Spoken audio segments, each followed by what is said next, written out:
メール配信システムベンチマークインメールの山本です。明日の業務から使えるメルマガデザイン実践講座のアーカイブ映像をお届けしています。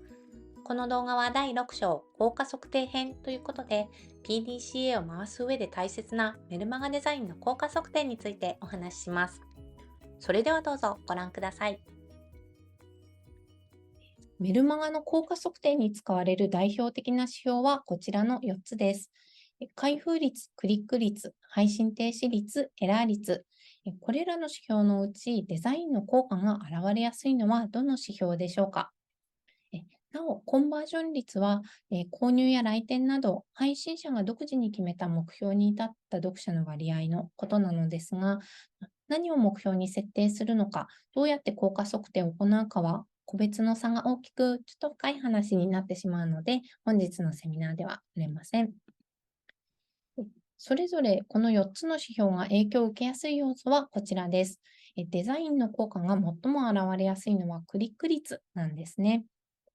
もちろんデザインは満足度やブランドイメージに影響を与えるため、長期的に見ると開封率や配信停止率などに現れてくる場合があります。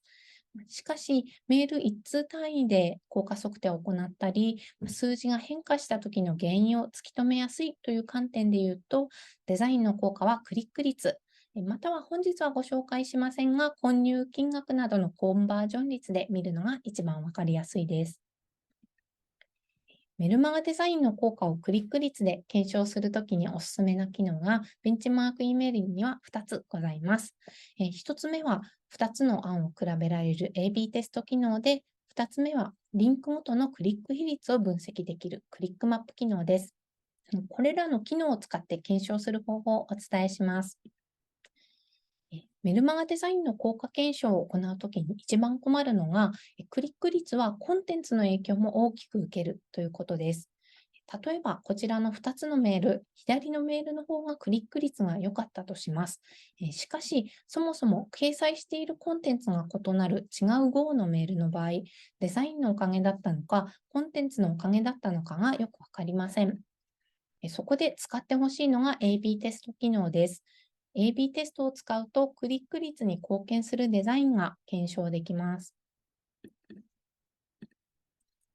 AB テスト機能を使うと、同じメールの A 案と B 案を一部のテストユーザーに送信して結果を比較できます。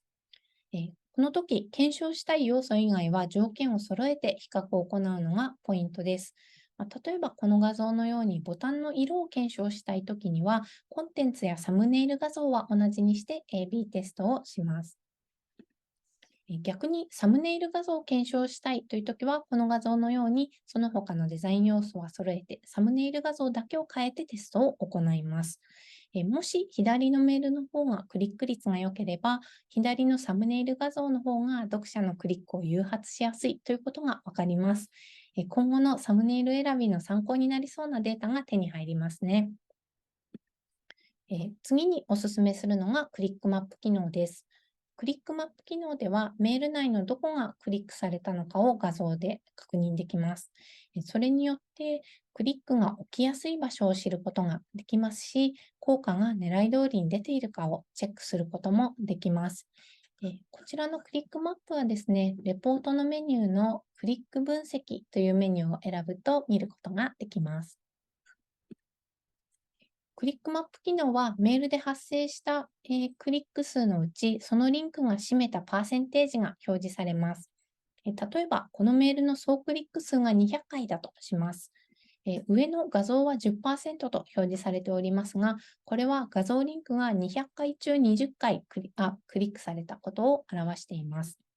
一方、下のボタンは40%と表示されていますが、これは200回のクリックのうち、このボタンが80回クリックを占めていたということです。この2つを比べると、ボタンリンクの方が人気だったことがわかりますね。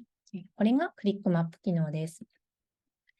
さて、これがどのように使えるか、私たちが行った実際の例をご紹介します。